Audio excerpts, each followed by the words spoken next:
Hello,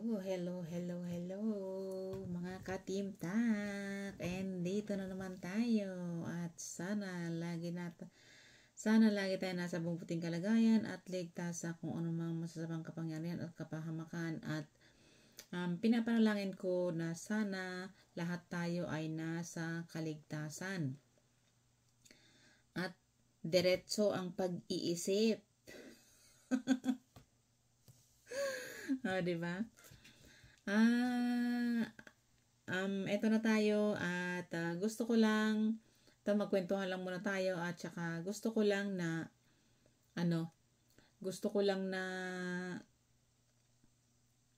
shout out ang mga solid na Team Abot Kamay at mga generous na sponsors ng Team Abot Kamay at sa lahat-lahat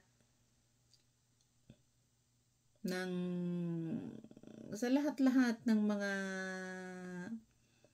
sumusuporta ng Team Abot Kamay na may mga silent supporters din. Shout out sa inyo lahat. Unang-una ang Team Pinas. Yung mga straight mag-isip na mga taga Team Abot Kamay na iisa lang ang sinusuportahan. Team Abot Kamay lamang. At higit sa lahat, ang ating founder, si Mami Merly Pellegrino, na laging pinag-charge-san. Paglobat ang mga tao, nag-charge lagi kay Mami Merly. So, shout out sa iyo, Mami, na ang lakas-lakas ng power mo. Sa iyo lahat kumokonek ang mga tao. So, shout out. And mga sponsors, maraming salamat sa inyong mga kabutihan na laging tumutulong sa mga nangangailangan ng tulong at ito charity ng Team Abot Kamay. At sana magkakaisa tayo lahat. At shout out sa lahat ng mga supporters. Wala mo ng chapter ngayon kasi gusto ko lang na basta in general na shout out sa inyong lahat. Basta Team Abot Kamay ka, shout out sa iyo. Diba? Ganun yun. Kasi may mga nagsasabi na Team Abot Kamay, yun pala nang-i-spy lang. Pero eto, shout out sa inyong lahat. Sa ating lahat, mga ka-Team Abot Kamay, na solid Mami Merly at solid Team Abot Kamay. Shout out. Ito na nga, magkukwentuhan tayo kung ano man ang ating mga karamdaman ngayon, nararamdaman ngayon, nakasiyahan. Shout out sa ating lahat. Alam ko na pare-parehas tayo ng ating nararamdaman na giniginaw. Ay, naku, natatawa na lang ako. Itong si Tukmol, naka-upcoming live siya na agad-agad na magko-content siya ng kung ano man ang post ni Mami, magko-content na naman siya.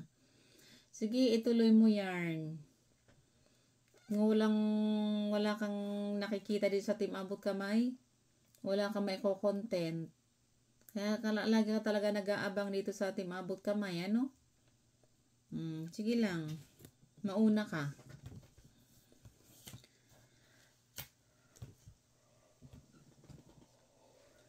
Sorry, naghihikab ako kasi gawa ng 2 o'clock ng madaling araw dito eh. Saglit lang tayo mag-live kasi gawa ng naantok na ako. Alas 2 ng madaling araw. Ito, ang ating topic ngayon ay tungkol sa mga bagay-bagay. Bakit lahat na lang ng mga tao na ang tawag nun, mga lahat ng mga tao talaga na nasisilaw sa pera, mahalata mo yung tao na hayok sa pera na first time makahawak ng mga medyo malaki-laking bagay. Kapag nakakahawak ay parang nauulol na. Bakit gan-earn? Tsaka yung yung na-update ko, ito yung pondo na naipon noon na para sa music video ay para sa charity na lang, para sa charity ng Team Abot Kamay. At least meron tayong tapos ito nga si Ma'am Sina na Team Abot Kamay siya, nasa hospital na siya ngayon, nakasalukuyan na nasa siya. Ito isa ba na sinacharitihan ng Team Abot Kamay. At ito nga kanina nagpunta sila doon sa ni Rogelio, kasi ngayon every 12 of the month bayaran ng hospital ni Rogelio. Yung sinaritihan natin noon ay na may sira sa ulo na dinala sa mental.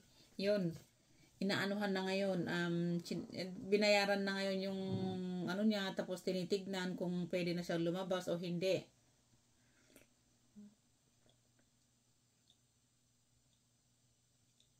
Higop muna tayo ng hot water kasi madaling araw na eh. So yun nga, kahit na anong mangyari pagdating sa charity talaga kay Mami ay ayun, hindi talaga maano ni Mami ang charity niya. So suportahan natin si Mami, kasi si Mami ay talagang pare-parehas tayo ng pare-parehas tayo ng ng talagang gusto natin na makatulong.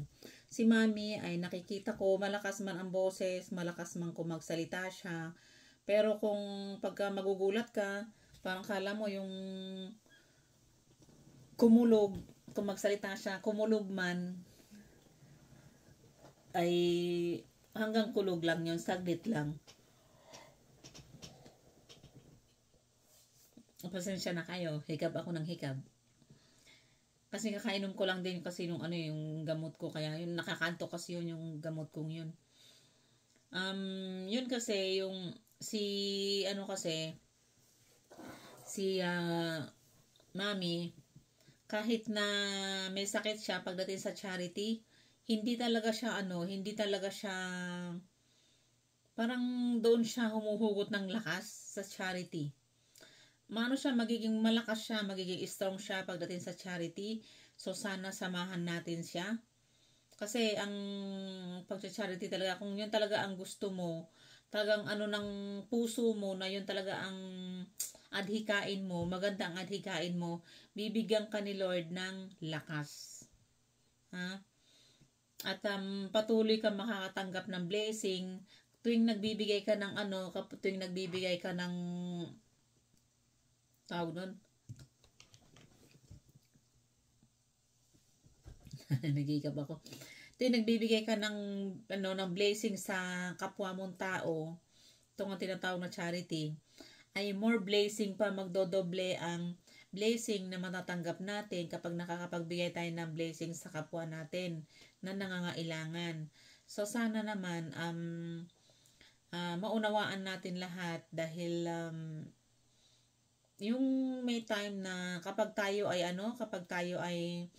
medyo nakaluwag-luwag, ibalik naman natin sa kapwa natin tao yung binigay ni Lord, kasi kumbaga sa kwan ay tayo lang ang binigyan ni Lord ng blessing, dahil tayo ang pinili ni Lord na ibigyan ng blessing para makatulong tayo sa kapwa natin. Dahil kung hindi nakita ni Lord na maganda yung kalooban, hindi ka pinagpapala, hindi ka pagpapalain. Katulad for example sa akin, isa ako na napili ni Lord na makapunta dito sa magandang lugar, at sa makapunta dito sa kinaroroonan ko, para makatulong ako sa kapwa ko na nangangailangan. Kasi hindi ako pinapunta dito ni Lord kung hindi niya nakita na meron akong puwang na kabutihan sa aking kalooban. Ganon yun. Ha? So, alam mo, yung mga gumagawa ng hindi maganda, hindi pinapaboran kung ano yung ginawa mong kadayaan sa kapwa mo, lalong-lalo kapag nanakit ka ng kapwa mo, damdamin or sa hindi man damdamin, yung actual or emotional na pananakit, ay may kaakibat yan na karma. Kaya sana wag na tayong gagawa ng hindi maganda sa kapwa natin. Kasi, alam nyo, alam ba natin, sabi ko na nga lang, alam natin na kapag gumawa ka ng kabutihan, doble ang babalik. Doble ang babalik na blessing sa atin.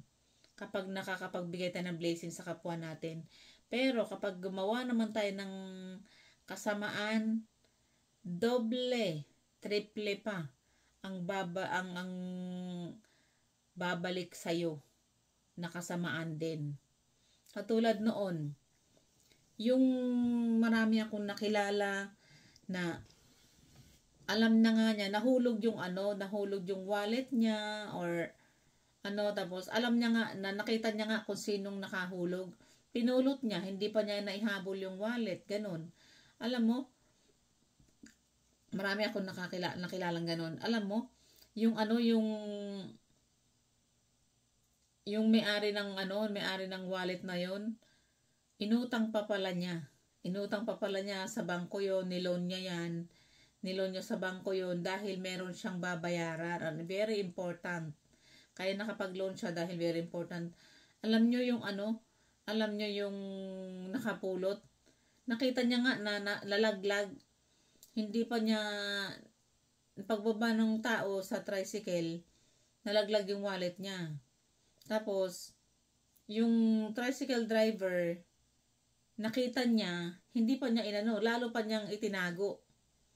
Tinago niya, and then, nung nakalayo na yung babae, tumakbo siya, wala siyang pasaheros, tumakbo siya. Tapos yun, maya-maya, bumalik na yung nakahulog. Akala ko kasi, nung nakita ko yun, akala ko kasi asawa niya, akala ko sa kanya yung wallet na yun.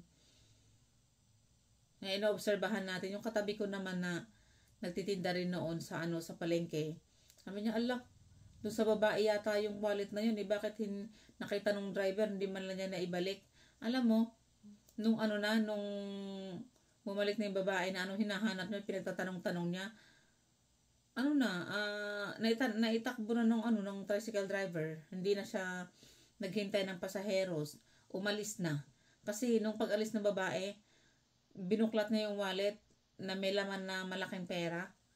Yun, umalis na siya. Hindi siya naghintay ng pasaheros niya. Nakapila siya. Tapos, alam mo, after 2 months, namatay, na-stroke yung asawa niya. Diba? Alam mo tapos yun, yung napulot niyang pera na yun, kulang pa sa pinambayad niya ng Ganyan ganyan yung mga example ko through my experiences. Kasi dapat hindi tayo gagawa ng hindi maganda. Lalong-lalong na kapag dating sa pera. Pera, ang hirap-hirap, lalo na sa panahon ngayon, ang hirap-hirap humanap ng pera. Tapos, pagka nasilaw ka sa pera, mandadaya ka ng kapwa mo. Katulad nila Tokmol. O, diba? Sila Tokmol, nasilaw sa pera, nagkaroon lang ng sponsors, yan umalis na. Di ba? Pero tinan mo, hindi rin nagtagal. Di ba? Hindi rin nagtagal. Inalisan sila ng mga sponsors nila. At hindi lang yan ang mangyayari, kita mo. Ano nangyayari sa mga channel nila? Diba? Dati-dati, ang daming nagpapalipad sa kanila. Ang dami-daming nag-aano sa kanila. Ang dami-dami nang ang tawag nun, na nanonood sila kanila. Pero ngayon, wala na. Wala na sila sasahurin. Patulad sa akin, wala rin akong sinasahod. Kasi bibihira ako mag-live, tapos kukunti lang nanonood sa akin kasi hindi pa ako kilala. Kasi hindi naman talaga ito yung ano ko,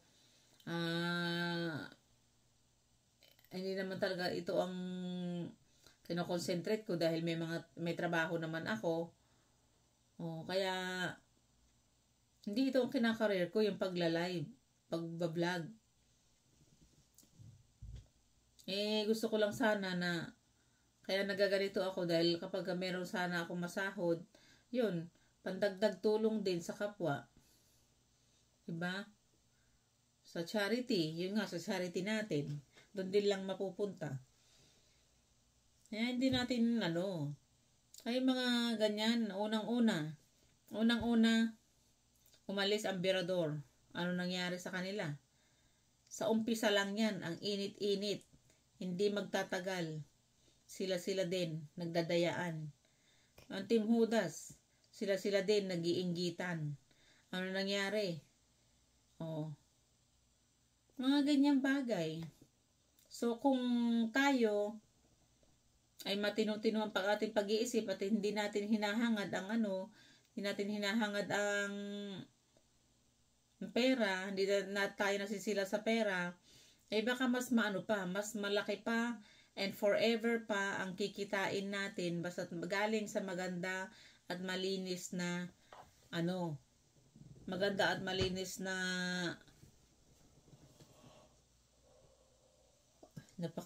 antok talaga ako. Napakalinis na pamamaraan, 'di ba? Kasi kung ang kinakain mo, sabi nga nila kapag pinakain mo yung anak mo ng nakaw, magiging magnanakaw din yung yung anak mo na pinapakain mo. Kaya ganun din, halimbawa, kung kung ikaw man ay mandaraya, madadaya ka rin in the future. Diba? Katulad nung kakilala ko din. Dinadaya niya yung kamag-anak pa niya, dinadaya niya. Tapos dinadaya niya sa pinagbibili niya ng yung umaangkat kasi siya ng parinda niya. Tapos dinadaya niya, inaano niya, yung parang anong tawag doon, yung parang inaano siya, winawaysan niya. Dinadaya niya yung kinukuhanan niya na wholesaler. Ngayon, na nagbabagsak sa kanya. Ngayon, yung pinag-anuhan niya, yung pinagbentahan niya doon sa isang na kinuha niya na paninda niya, 3 tiklis ata yung kinuha niyang tapos dinaya niya. O diba? Mangga yata yung niya, yung 3 tiklis na yon na kinompra niya, nabenta niya lahat yun. Naubos nga. Pero yung pinagbentahan niya, nahulog. O diba? Kasi alam mo kung bakit? Nandaya siya Dinaya niya yung pinagkuhanan niya sa paninda niya O diba? Kaya tayo, kapag gumagawa tayo ng ng mabuti sa kapwa natin, mabuti din ang aanihin natin. Pero kapag kapag gumawa tayo ng mali at masama sa kapwa natin, makakatanggap din tayo ng masama na kapalit ng magdoble pa. Kaya tayo, wag na tayong masisilaw lalong-lalo na sa pera. Pero pagka nagkahawak lang kayo ng ng malaki-laking pera, akala nyo yun na yun. Tingnan mo, pagka ang pera na hindi pinaghihirapan at pinagpaguran ng iba, ay walang mapupuntahan yan, walang patutunguhan yan. Diba? Yan ang sinasabi ko nga na kapag tayo ay gumawa ng mabuti, mas lalo tayong binibigyan ng lalo pag nakakatulong tayo, sa kapwa natin na nangangailangan ng tulong at saka sa kapwa natin na yung naghihirap. Tapos tayo ang binigyan ng Panginoon Diyos ng kaluwagan sa buhay. Dapat tumulong tayo kasi tayo ang magpasalamat tayo at hindi tayo ang nandyan sa kalagayan nila. Hindi tayo ang nasa katayuan ng mga mahihirap. Katulad nun, alam mo yung nung bagyong Yolanda noon, nag-aaral pa ako noon sa Kamusong College. Lahat, kahit yung mga international student, nagsipagbigay sila. Dahil yun yung tinakil namin sa subject namin yun. Tapos ako ang nagpaliwanag lahat o sa front. Yan ang namin. Ngayon, public speaking, yung pinapaliwanag ko sa mga lugar, ganon, na 3 islands tayo sa Pilipinas. Tapos, pinaliwanag ko na ito ang hinit talaga ng typhoon na to. Ganito ang nangyari, ganon. Tapos, kinuha ko rin yung iba nun sa YouTube. Tapos, sa YouTube, sa mga balita, pinakita ko sa kanilang picture. Alam mo, ang daming nagbigay. Ang daming nagsipagbigay. Kahit yung mga international student, yung mga allowance nila, yun, dinonate nila. Yun nga lang, sa maling kamay napunta. Yung mga tapos lahat ng mga teachers, lahat. Tapos, yun, pinadala nga sa Pilipinas. Buti yung yung naipadala sa pastor. Yung pastor doon sa Pilipinas, yun ang mga nakarating. Nakarating talaga sa Yolanda victims. Pero yung mga pinadaan doon sa government, wala na. Tapos meron pa yung isang grupo sa namin sa church ng doon sa pari din, sa church din na ipadala. Yun, nakarating yan sa sa mga victims. Pero yung alam mo, pinadala doon sa pinadala sa daw yun eh. Meron daw kasing kakilala doon sa pinadala daw sa isang barangay. Wala, hindi pala na Yun pa man din yung mas malaki na galing dito. Hindi nakarating sa mga biktima. Diba? Kung gagawa tayo ng hindi maganda dun sa natin, hindi maganda dun sa kapwa natin. Kung gagawa tayo ng hindi maganda sa kapwa natin, mas makakaapit pa tayo at ang kapalit nun mas mahirap pa. Tapos nabalitaan namin, kasi ang nag-suggest kasi na, sabi na, doon na lang sa barangay namin kasi mas malapit doon sa barangay namin doon sa sa Urmok ata yun. Doon sa barangay namin, may nakakilala na isang estudyante din dito. Ngayon, doon nila pinadaan yung Ngayon, alam mo, nung sumunod na bagyo, yung bahay nung pinagpadalhan ng pera na galing sa mga donation dito, na-wash out lahat ng kabuhayan nila, mga hayop nila, ang buong pamilya nila, 3 anak niya ang nawala, tapos 50-50 pa yung buhay ng 50-50 pa ang buhay ng asawa niya. O diba, maganda ba yung ganon? Pagdating sa pera, kasi ang hirap hanapin ang pera, totoo lang. Dahil doon nakakasalalay ang buhay ng mga tao sa pera. Dahil yung pera, pagdating sa pera. Pagdating sa pera ay hindi ka magpapagamot kung wala kang pera, 'di ba? Hindi ka kakain kung walang pera, 'di ba? Nagpapakahirap ka. Halos dugo nang ipapawis mo bago mo makuha yung pera. 'Di ba?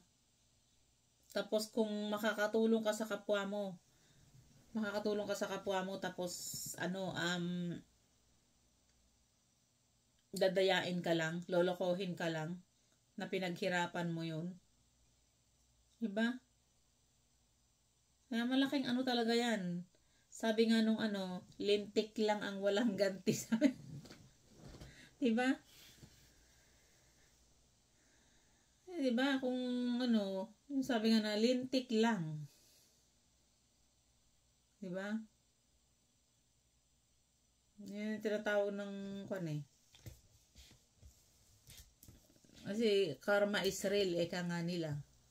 So, kung tayo ay gagawa ng kalokohan, walang walang permanente yan. Mantalang kung mas maganda pa yung magpapakaano ka, papaka-totoo ka, papaka-loyal ka, papaka-bait ka, magpakatao ka, mas mas habang buhay pa. Forever, merong forever ang life natin pag ganun. So, yung iba, pag may mga karamihan pa nga mga walang-wala. Tapos kapag nakahawak ng malaki-laking pera, doon lumaki ang ulo, parang mag-boom yung ulo din niya. Na hindi niya alam kung saan niya dadalhin yung andyan yung kayabangan, andyan yung ganun-ganun. Lahat. Nagbabago ang isip, nagbabago ang utak, nagbabago yung ugali. Hindi maganda yung ganun. Kung ano't ano ka, kung ipinanganak tayo sa mahirap, at kung ano yung nararamdaman mo, feeling mo sa bilang mahirap ka, kung halimbawa, pinanganak kang mahirap dahil nagmula ka sa mahirap na pamilya, tapos nagsumikap ka, binigyan ka ni Lord ng swerte, nakita ni Lord na masipag ka, at nagsumikap ka, at nablessingan ka ni Lord, huwag ka magbabago.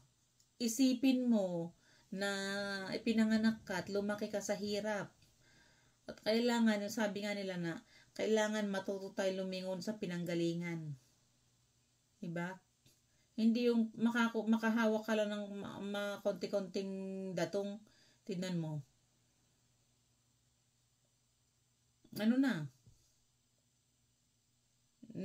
Nagsisibago, na-overwhelm tayo, nagsipagbago tayo ng ugali, tapos naging mayabang tayo. Yun pang sanhi pa ng medyo alanganin ang lagay natin kapag kaganon tayo, diba? Tulad nun, may kasamahan nga ako. Halos nagbabasura sila, yung mga nagkakalkal sa mga basura. Tapos yun, may naawa sa kanila. May umampon sa kanila nga sa lumaki sila. Tapos nung lumaki na sila, pinag-aral pa siya. Nung pinag-aral niya siya, tapos yun, hindi na nakapagtapos na siya, yung umampon, nagsipagtapos na. At inaampon sila, 3 sila magkakapatid, naampon sila ng isang mag-asawa na walang anak. Tapos nung nagsipag-asawa na sila, lumaki, nagsipag-aral, nagsipagtapos ng pag-aaral, tapos nagsipag-asawa. Tapos yung mga nag-ampon sa kanila, matatanda na, piruin mo, never nilang nilingon. Never nilang nilingon yun. Yung nagpalaki sa kanila, nagpaaral sa kanila. Alam mo, namatay na sila sa namatay mga nila, namatay mga magulang nila, nagpalaki sa kanila sa ibang tao. Mga kapit-bahay, naaawa na lang, ambag-ambagan yung mga kapitbahay para i-living or diba, sa barangay, ganun. Tapos yung pinalaki nila, yung pinalaki nung mag-asawang yun, nagsi-asensohan. Dahil pinag-aral umasenso sila. Pero alam mo, hindi nagtagal, nagsipagbagsakan na lahat.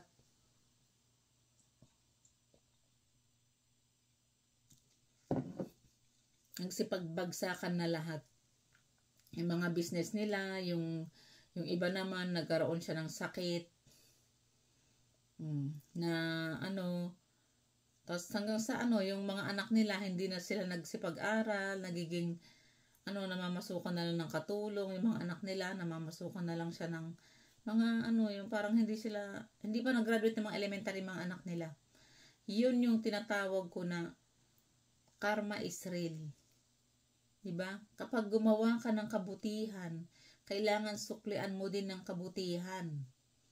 Hindi yung gumawa ka ng kabutihan, hindi yung gumawa ka ng kasamaan, alangan naman ang kasamaan ng ginawa mo, kabutihan ang susukli. Hindi.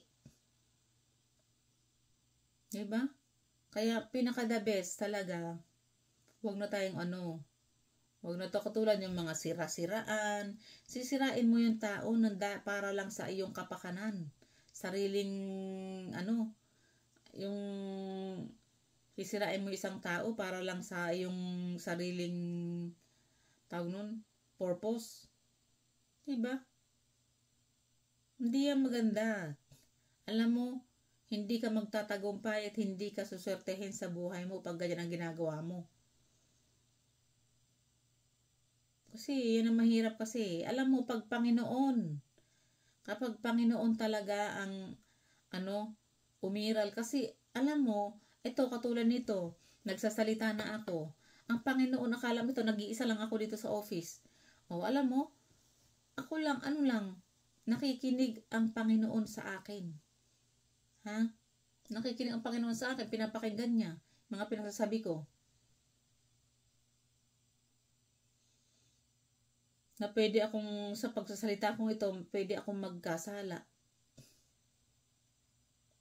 Pero alam mo, napakabait ang Panginoon. Marunong ka, sabi nga nila, pag marunong kang tumawag sa Kanya, ay marunong din siyang sumagot. Kapag marunong kang kumatok, ipagbubuksan ka rin daw ng pintuan. Ganun talaga. Kaya kahit sabihin mo na wala naman nakakakita sa akin, malakas naman ako ngayon, hindi mo alam in the long run. Hindi mo namamalayan. Hindi natin namamalayan na sa natin, gagawa ka ng kasamaan ngayon, di bali, tsaka na lang ako bata pa naman ako may time pa ako. Hindi natin alam ang buhay. Hindi natin alam ang time. Lalo lang na sa panahon ngayon na lalo sa panahon ngayon, lahat ng senyales andito na ngayon. Mga panahon nagbabago. Imbes na summer, napakaaga na magiging winter. Tapos yung mga mga baha, mga earthquake na sunod-sunod, nag-aaway-away, ang mga habang buhay tayo, habang meron pa tayong pag-asa, habang meron pa tayong time na magbago na tayo. Kasi hindi lahat ng oras nababantayan natin. Hindi lahat ng oras ay nasa atin. Yan ang tandaan natin kasi alam natin na nakakagawa tayo ng hindi maganda sa kapwa natin. Lalo na pagka siraan mo yung isang tao para lang sa sarili mo. Alam mo, pag ganyan ang gagawin mo, hindi ka magtatagumpay.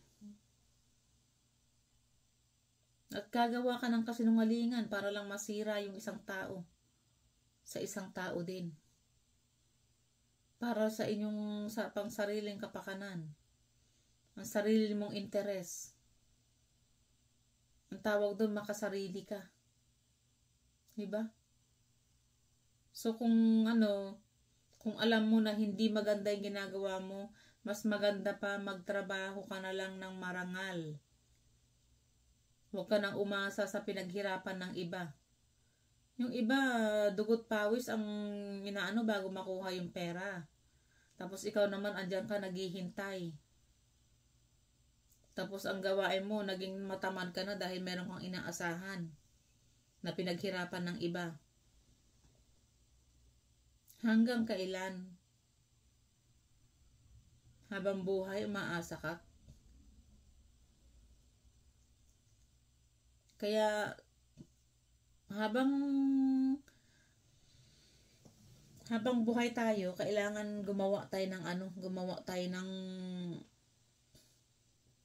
kabutihan para masuklian din tayo ng kabutihan.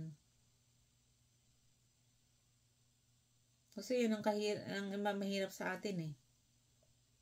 Tulad niyan, walang wala. As in, halos walang pamasahe ng tricycle man lang, walang makain. Pero pag oras na nakahawak ng pera, nagbabago, naging mayabang na. Nakakagawa na ng diskarte, nakakagawa ng hindi maganda sa kapwa.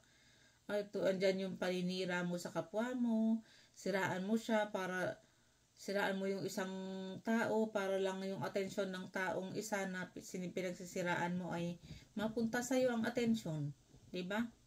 Akala nyo magtatagumpay kayo sa mga binabalak nyo, hindi. Dahil hindi natutulog ang Panginoon Diyos. Yun lang ang masasabi ko sa inyo. Kaya sa mga nangyayari ngayon, napakalungkot. Na sa panahon na sa hirap ng buhay, sa negative way naman sila dumidiskarte. Hindi sila lumalaban ng panahon, ng patas. Diba? So sana naman, mag-isip-isip tayo habang may panahon pa, magbago na tayo.